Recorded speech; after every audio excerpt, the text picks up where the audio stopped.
Ya, sejak hari Jumat lalu, Pemkot DKI telah menerapkan PSBB. Lalu bagaimana situasinya?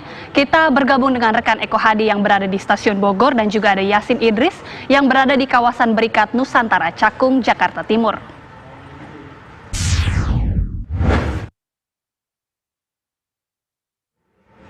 Kita akan menuju ke Yasin terlebih dahulu. Yasin, bagaimana dengan aktivitas di sana saat ini? Ya, saat ini saya mengabarkan langsung dari salah satu kawasan pabrik di daerah Cilincing yang terdapat di Jakarta Utara, di mana ini merupakan kawasan Berikat Nusantara. Di sini ada puluhan pabrik yang beroperasi. Nah, dengan diberlakukannya pembatasan sosial berskala besar mulai 10 April lalu, saya ingin mengajak Anda pemirsa untuk mengetahui seperti apa aktivitas di sini. Apakah masih banyak perusahaan yang beroperasi, kemudian apakah masih banyak juga buruh-buruh yang bekerja setiap harinya. Saya akan berbincang dengan sekretaris perusahaan BKN sebagai pengelola dari pabrik-pabrik yang ada di sini. Sudah bersama dengan saya Bapak Genta Gunadi. Pak Genta, selamat siang Pak. Terima kasih Pak ya waktunya untuk pemirsa TV One. Pak Genta, ini kan saya tadi tiba di sini sekitar jam 9 pagi. Masih ada aktivitas, mobil juga masih ada yang berjalan, sepeda motor. Apakah masih ada Pak perusahaan yang beroperasi sejauh ini Pak? Baik, dapat saya jelaskan bahwa sebenarnya sejak diberlakukan itu, aktivitas itu mungkin sudah menurun sekitar 70%.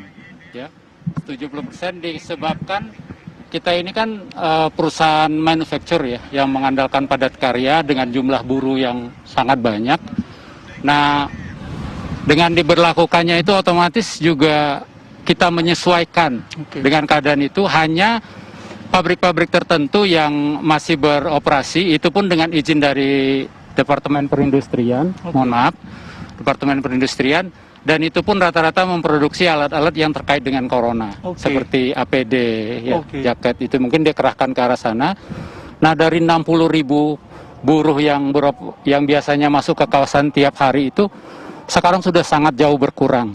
Bisa kita lihat dari aktivitas yang sepi sekarang ini. Terima kasih. Salah satu indikatornya Pak, melihat dari 60.000 buruh yang sudah berkurang apa Pak?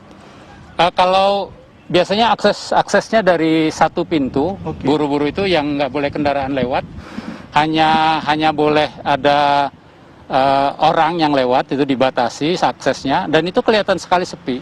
Hanya beberapa yang datang gitu ya. Kalau biasanya 60.000 terbayang ya, itu padat sekali, luar biasa.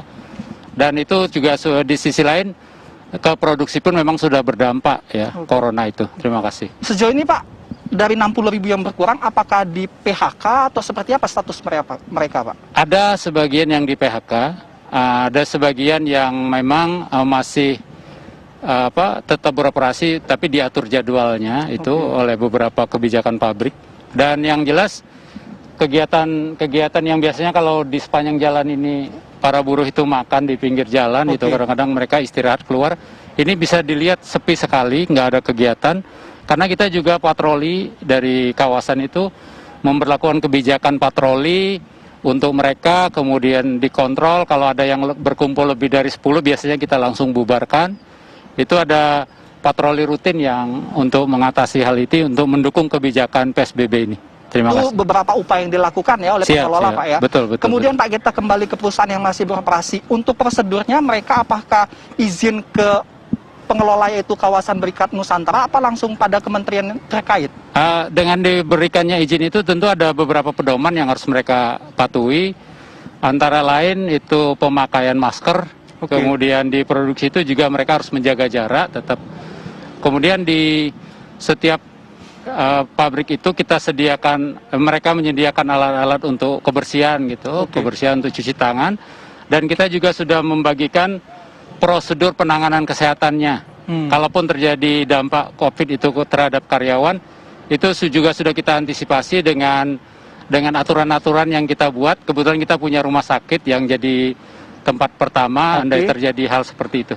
Artinya rumah sakit di sini pun sudah disiagakan Pak ya? Siap, betul. Betul. Sudah disiagakan untuk penanganan COVID itu sesuai dengan anjuran dari Kementerian BUMN dan Pemda DKI. Nah, secara persentase Pak, mungkin berapa persen yang masih beroperasi dan berapa persen yang off? Dan apa sih Pak punishment-nya jika mereka yang tetap beroperasi namun tidak terkait dengan COVID-19 ini, mungkin memproduksi APD seperti tadi? Apakah ada hukuman Pak? Kalau hukuman tidak, karena itu secara secara legalnya mereka kan sudah memperoleh Oke, izin izin, ya. operasional dari Kementerian BUMN, dari Kementerian Perindustrian, mohon maaf. Dan kemudian kalau dilihat persentase mungkin hanya sekitar 20% yang masih beroperasi gitu. Oke. Ya. Baik, terima kasih banyak Pak Gunadi terima atas kasih. informasi untuk pemirsa Salam TV One. Terima Iya. kasih. Nah, pemirsa, jadi pantauan kami juga jika dibandingkan dengan hari normal sangat jauh sekali perbedaannya, sebab pada jam-jam siang, makan siang seperti saat ini pun kami juga tidak melihat banyaknya buruh yang mencari makan. Ini menandakan bahwa memang di kawasan ini sudah sepi oleh buruh ataupun perusahaan yang beroperasi lagi tentunya. Dan ini juga menjadi upaya kita bersama untuk terus memerangi virus corona ini sehingga penyebarannya dapat terputus. Sementara itu kembali ke studio. Baik, terima kasih Yasin Idris dari KBN Cakung, Jakarta Timur.